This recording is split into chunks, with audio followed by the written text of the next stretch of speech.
welcome back to My Conscious Dad on your hometown station. If you're just joining us, we are talking about the 20 habits of highly authentic people. We left off on number 13, which is they listen closely because they are fascinated with exploring the depths of other beings. What does that mean? Along with developing the authentic self comes developing the compassionate self. And the compassionate self is always a great listener. And so what happens is you start to really listen to other people because you honestly and genuinely care about the people around you. And so what happens is what they have to say is important. And so what happens, you tune in very intently, you make eye contact, you nod your head to let them know that you're listening and you're present and you're in the moment. And that's another great gift that you get when you become authentic, is that you're more present and in the moment, and you learn how to block out distractions. You're not multitasking. You ever sat with somebody and you're having a conversation and you can tell that they're listening to someone to your right is having a conversation and they're listening to that, and then they're listening to the dog bark and the birds up in the sky. You could tell when people aren't present because there's something missing. Remember we talked about earlier about the connectedness, that energy. Mm-hmm. When you sit down with someone that's really compassionate and authentic, you feel that they're listening to every word you're saying like it's gold. It's funny because I have all these tips and I know how to spot authentic people and I know how to be an authentic person, but this one is the one that is it for me, that I know when I'm being the most present, the most authentic, or when I know somebody is an authentic person is if they're really listening to me. And this is something my older brother taught me. He told me that if you're telling a story and somebody has a response right away, right after that about themselves or a different story, they weren't listening to you. They were in their head thinking of what to say next or how they can contribute or be a part of this conversation instead of listening to you. Yeah, that's what most of us do. And every once in a while I'll catch myself doing it too, especially if you ever listened to the book or read the book Men Are From Mars, Women Are From Venus. Usually men listen from trying to figure out how to fix your problem. Mr. Fix-It? The Mr. Fix-It. And so when you have the Mr. Fix-It hat on and they're listening to their wife or their daughter, whoever's sharing whatever their story is, instead of listening in the moment and being compassionate to each word and getting a greater sense of understanding what they're going through, what happens is in the mind is already trying to find the solution for them. Now, when you're in your mind trying to find a solution, you can't really be here in the moment. You can't be here and there at the same time. And when I said there, I pointed to my mind. Does that make sense? It's like You can't sit and stand at the same time. You're either here in the present moment 100% or you're 50-50. And that's not what people want. People want you to be compassionately, authentically present and in the moment and really listening to what they got to say. And it's a pet peeve for a lot of people when they're talking and all of a sudden they're either checked out or they glance at their watch or they look at their phone. People aren't present. But when you become authentic and you go through that process and you realize who you really are, spirit takes over. And spirit is always present. Spirit wants to know about you. It's genuinely, it's committed to getting connected to you. And so it's engaged. So it's the mind that's just running 1,000 miles an hour trying to think of another story or how to contribute to a conversation. That could be another thing. Some people don't like silence. They feel uncomfortable. So the mind is already thinking of what to say next to keep that conversation going. When you're really powerful and authentic, you can sit and not have to say anything. You can just be with each other. And I think we forgot how to be with each other as human beings. And so what we do is we do a relationship. And when I say do a relationship, a lot of times we fill it up with just words, but we don't know how to just connect and be still and be one with each other. And a lot of times in my workshops, the very first exercise I'll do is knee to knee, open body position, eye contact only, 60 seconds, ready, go. And you'll start to see people squirm and the eyes will wander or they'll giggle. And so when they giggle, that's the way that people, feel uncomfortable. But having them break through that is what really has people become present and in the moment and find that true authentic self. And in the sharing, it never fails. Somebody or more than somebody is going to say, that was awkward. I've never done that before. That's I've right. never just been in an experience with another person. I've never connected with somebody. Some people will cry and say, I've been married to my husband for 40 years and I've never sat there. And they'll say, the person I'm sitting in front of right here in front of me is the longest eye connection I've ever had. And it's a stranger. And I wish I had it with my mom, or I wish I had it with my husband, or I wish I would have had it. We don't sit there and we don't connect with each other like that because no one taught us how to do that or be that. All right, moving on to number 12. They talk less because they conserve energy for wording things that matter. I don't know if I agree with this one because I talk a lot, but But you do talk with your words thought out. Yeah, it's like, highly authentic people, their intention is to speak with clear purpose. They want to talk about meaningful issues. They want to get right to the point right away. And by them doing that, they're waiting for your response. They're trying to see if you can engage with what they just threw at you. And if you can engage, or it went right over your head and you've jumped off to something else, it lets them know kind of where you're at in your personal growth.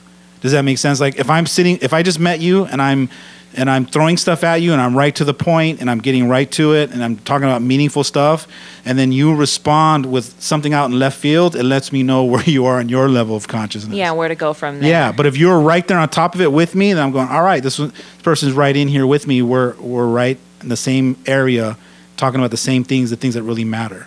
Okay, but so if I'm throwing just a bunch of words and I don't think about my wording, that also, I guess, like you said, puts a range of where I'm at, because you're always telling me your words are so important. Don't say that this is hard, this is challenging. You're always switching words and making me conscious of my wording.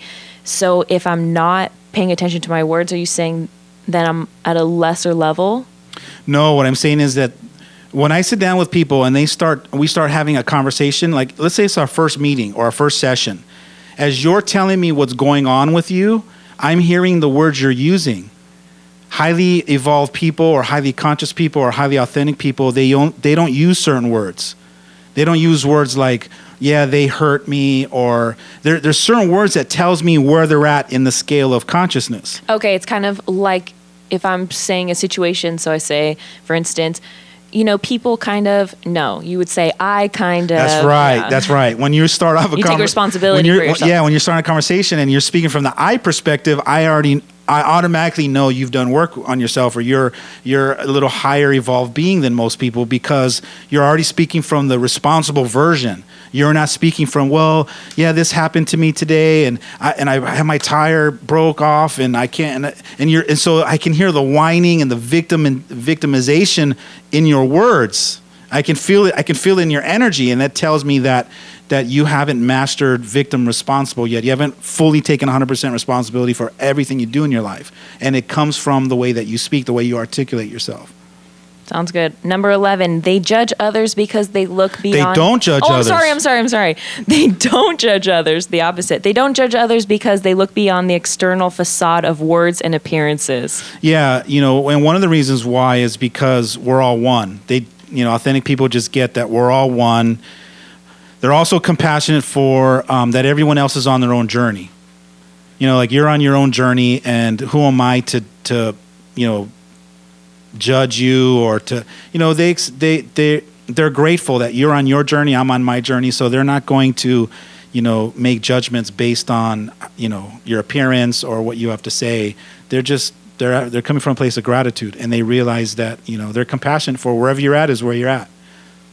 All right, and I also want to clarify. So it says they don't judge others because they look beyond the external facade of words and appearances. So for me, I would take out facade of words and appearance and say ego. So that makes sense, right? Well, that's what the ego is. The ego is a facade. Your ego is a persona that you've created to portray to the world like, this is who I am. So you have all these egotistical maniacs. Some of them are, president candidates that they stand up there.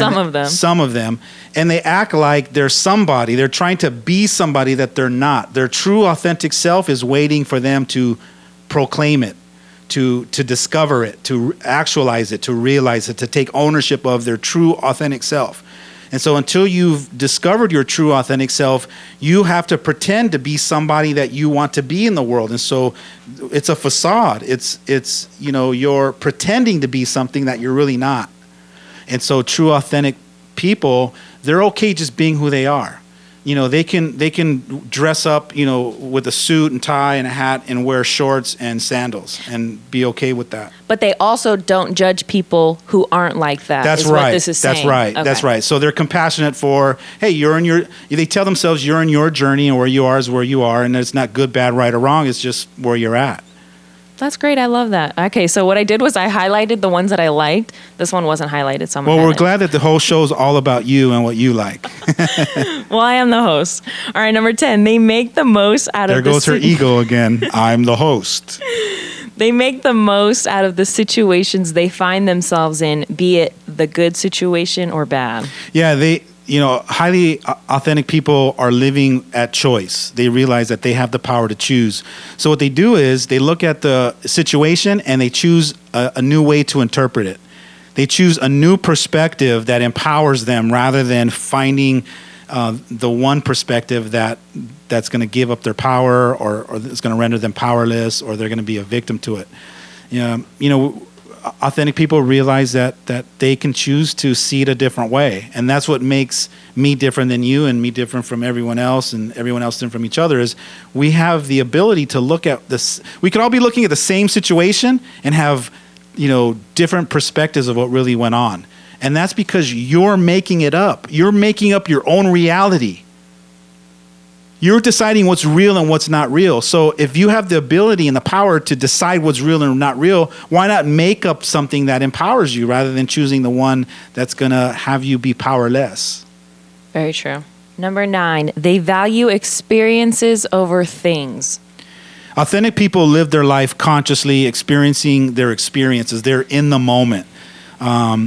It's almost like breathing to them. So they value connecting with other people and being in that experience it's not about hey, some people are like, hey, we went to the Bahamas and it was amazing and we did all this stuff and highly authentic people are talking about the experiences that they had there. It was like, yeah, it was really awesome. I got to spend some quality time with your mom and we just sat there and we chatted and it was amazing. So it's more about it's like they're on their journey and they're grateful for what they experienced on the journey. It wasn't about the actual destination of getting to where they were at. It was more about the experience that they had there because they're living in the moment and they're experiencing their experiences. Sounds great.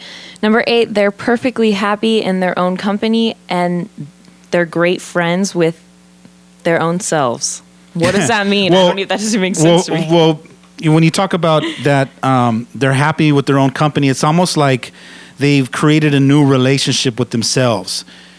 Unconscious people don't realize that they have a relationship with themselves. They look at it like, I'm me, you're you. And so if we're both here, you're the only person that I should be in a relationship with. When you start to wake up to a higher level of consciousness, you have to stop and go, wait a minute. What about the relationship with me? Do I love myself enough? Do I accept myself? Am I my best champion? Or am I my worst critic? Am I sabotaging my own results because I'm analyzing and judging and beating myself up? So that's the first level of consciousness is realizing that you can actually have a relationship with yourself. And when you develop a strong, loving, powerful relationship with your own self, then you're content with being with you. Imagine creating an amazing relationship with yourself. You don't need anybody else. Now, that doesn't mean that now you can be a loner. It just means that I don't need anyone else like I'm codependent. Now, because I don't need anyone else, myself is enough and I love myself enough. Now that frees me up to be able to engage in relationships with others from a freed up place, not from a needy place. Okay, so this idea is completely new to me because I never really thought about it. So my mind's going like 1,000 different ways. But that's cool because of your mind is going there. So are the listeners. It's kind of crazy to think that because I beat myself up a lot, and I think a lot of people do too. That my relationship with myself is all negative, me beating myself up instead of valuing myself as a person or all the things that I love about my friends, my family. Like I don't acknowledge that stuff about myself to myself. I'm acknowledging all the times I messed up and all the times I did this and that and all the bad things. So I guess right now is I'm kind of admitting that my relationship with myself is kind of negative. Probably like I'm getting a little emotional because it's probably like the worst one and it should be the best one. That's right. And that's heartbreaking. It's breaking my heart as a father because as a parent, we want our kids to love themselves so much. But our kids won't learn how to love themselves and create that relationship if I'm not doing it first. And I knew that at 23. I knew that if I wanted to be the example, I had to be the example. So I had to fall in love with myself. And it's a challenging process, but it's an amazing process. When you learn how to fall in love with yourself and accept yourself and be kind and generous to yourself, a whole new world opens up for you. But as a father, then there's a whole new universe that opens up because you're teaching your kids how to live by example. Being authentic, loving yourself, being kind to yourself, spending time with yourself, creating all those moments to really give back to you. And I don't go around, talking to you about my relationship with me. But I'm glad we had this conversation and open up a whole new level for you to look at. I guess I never really thought about it like that. And I think that's probably what I needed to now be aware of it and then to work on it. Because if you're not aware of it, how am I supposed to work on it? See, you were aware of the concept. Like you just said to me, I know, because you just said, I should know that my relationship with me should be most important than anyone else first, right? So when we talked about the concept, it got clear about the concept that you knew. Just went, oh my God, that makes sense to me. Now I hope that you flip that switch so that you walk out of these doors today with a commitment to love yourself more every single day, to keep loving yourself and accepting yourself and being kind to yourself because you're the context of which your life prevails from. Cool. Number 7, they search in conversations for depth and not for gossip or emotional news. Yeah, authentic people want to get real with you. They want to talk about real like this. We want to talk about stuff that matters, that's important. We want substance. We don't, there's times that we want to talk about the Dodgers or we want to talk about stuff that really doesn't matter, but for the most part, we want to talk about, like, how are you doing? What are you up to? And we're genuinely interested in what's going on with you because we care. We're compassionate, and we're one. And I can't win until you win. And it's funny because me and my sister are both like that. As soon as we get together, we'll start talking about all kinds of like emotional, crazy things, like just with what's going on and a lot of depth. And the other day we were hanging out with my friends and my sister was like, we were at a party and she goes, what are we doing? Like, let's just go to Denny's and let's go have a sleepover and let's talk. And I'm like, whoa. I'm like, whoa, yes, we're going to do all that stuff, but let's hang out, let's visit, let's say hi to the birthday boy and then we can go. Yeah. But let's be superficial for a little while and have some fun and then we can go and talk about yeah, she wanted things. To jump right into it right then and there. She's like, can we just, and I'm like, we just got here, calm down. But it's funny because we're both very much like that and a lot of people aren't. So we, in order just, I guess, to adapt to society, we go out and we, say happy birthday and we go to the parties and then later on we talk and we get grounded, get centered with each other and with ourselves. Yeah, it's about knowing when to turn on what. Like when you're at a wedding or you're at a function, you want to, chit chat. You want to, BS with people and get to the superficial stuff and how's this and how's that. That's how most people interact with each other. But then you'll find the few people that really are important to you, like your cousin or your, the people, your best friend, the ones that really know you, and you can get to the corner and you gather around and you sit down and have a glass of wine and you just get down to the real nitty gritty stuff, the meat and potatoes. And that's what it's really about. Authentic people want to get to the meat and potatoes. They don't want to talk about all the other stuff because it's really not that meaningful to them. It's not important. Yeah, and that's what I realized for her. And I realized for me that I like both. I like mixing with both. Therefore, I'm going to mix with both. And if she's not going to be a part of that, then maybe I'll do, hanging out with my friends and having emotional conversations with her separately, and that's okay. And there's nothing wrong with that. I love doing it too. I have different circles of friends, when I'm with these friends that were, leadership stuff and like growth, and I'm all in it. But, I get to take a break sometimes and I go hang out with the friends. I like to go and watch a game or have a few beers or whatever. Like, I can adapt, and it's really about adapting. All right. I love that. I love that that's okay. Number 6, they allow their friends and people they meet to show their true selves. Yeah, they just create a safe place for others to just be who they are, or at least be in the discovery of figuring that out. And they're like your greatest champion. It's like they unconsciously give other people permission to just show their own true selves. But it's a discovery process. Right, and it's a lot about being the example. If you're okay with sharing and doing all kinds of things that you want from other people, then they're going to do it too. Yeah, have you ever had... I'm a hugger, so I like to hug people. And so I just give myself permission to hug people, even if they don't, I'll just hug until somebody says, hey, oh, and they'll back off, which I haven't had in probably 12 years. But I think it's just, it's the way that you show up. It's your energy. It's your light. It's something about you that really kind of just gives people permission to feel safe around you. We're running out of time. I know, so I'm going to skip through. Let's go to number 3. Okay, number 3. They are driven to action by their inner motor rather than external triggers. Yeah, so they're driven by spirit. Spirit is what counts. They're not looking at circumstances or I don't have enough money or, it's all about their inner being. Versus? External things like money or circumstances that's outside of their control. Okay. Number 2, they apply advice given without firstly consulting the guide within. They never apply advice given. It's okay. without firstly consulting their guide. Yeah, their spirit has all the truth to me and you because we're one, remember?